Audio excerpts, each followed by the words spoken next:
پرانے وقتوں کا ایک قصہ ہے جس کو نبی کریم صلی اللہ علیہ وسلم کی زبان مبارک نے بیان کیا کہ ایک زمانے کے اندر جس وقت نہ پکی سڑکیں تھیں نہ روشن شہر تھے، اس زمانے کے اندر 3 نیک دل آدمی ایک طویل لمبے سفر پر نکلے۔ دن بھر دھوپ میں چلتے، رات کو ٹھنڈی ہوائیں، ہر ایک کا مقصد مگر اللہ کی رضا۔ راستے میں باتیں ہوئیں ایمان کی، نیکی کی، آخرت کی، مگر کسی کو خبر نہ تھی کہ یہ سفر انہیں امتحان کے سب سے سخت لمحے تک لے جائے گا۔ اچانک آسمان پر بادل چھا گئے، تیز بارش شروع ہوئی، بجلی کڑکی، اندھیرا پھیل گیا۔ انہوں نے ایک دوسرے کو دیکھا اور کہا، اگر ہم نے پناہ نہ لی تو ہلاک ہو جائیں گے۔ قریب ہی ایک پہاڑ کے دامن میں غار نظر آیا۔ سب دوڑتے ہوئے غار میں داخل ہوئے۔ بارش سے جان بچ گئی مگر آزمائش ابھی باقی تھی۔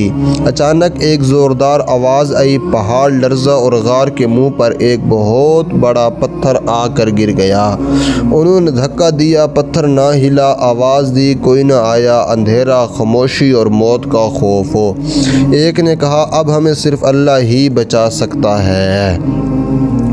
ان میں سے پہلے آدمی نے اللہ سے روتے ہوئے کہا، اے اللہ، میری ماں باپ بوڑھے تھے، ماں ہر رات سب سے پہلے انہیں دودھ پلاتا، میرے بچے بھوکے رہتے مگر میں نے والدین کو ترجیح دی۔ اگر یہ عمل تیری رضا کے لیے تھا تو تو ہمیں نجات دے۔ پتھر تھوڑا سا ہل گیا مگر راستہ نہ کھلا۔ دوسرے نے کہا، اے اللہ، میں ایک عورت سے محبت کرتا تھا، میں اس پر قادر تھا مگر تیرے خوف سے رک گیا، حالانکہ نفس زور دے رہا تھا، اگر میں نے یہ تیری خاطر چھوڑا تو ہمیں بچا لے۔ پتھر مزید سرکا، روشنی کی ہلکی لکیر نظر آئی مگر ابھی بھی نکلنا ممکن نہیں تھا۔ تیسرے نے کہا، اے اللہ، میں نے ایک مزدور کی اجرت محفوظ رکھی، اس سے تجارت کی، وہ مال پہاڑ بن گیا، جب وہ آیا تو میں نے سب اس کے حوالے کر دیا، اگر یہ تیری رضا کے لیے تھا تو تو ہمیں نجات عطا فرما۔ پتھر مکمل طور پر ہٹ گیا، غار کا منہ کھل گیا اور روشنی پھیل گئی۔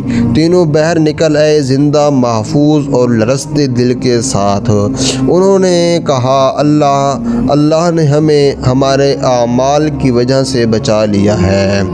یہ قصہ ہمیں سبق دیتا ہے کہ والدین کی خدمت نجات کا ذریعہ ہے، گناہ چھوڑنا عبادت ہے، امانت داری اللہ کو بہت پسند ہے، اخلاص کے بغیر عمل بے وزن ہے، مشکل وقت میں نسب، مال، عہدہ کام نہیں آتا، عمل کام نہیں آتا، نیک عمل کام آتا ہے۔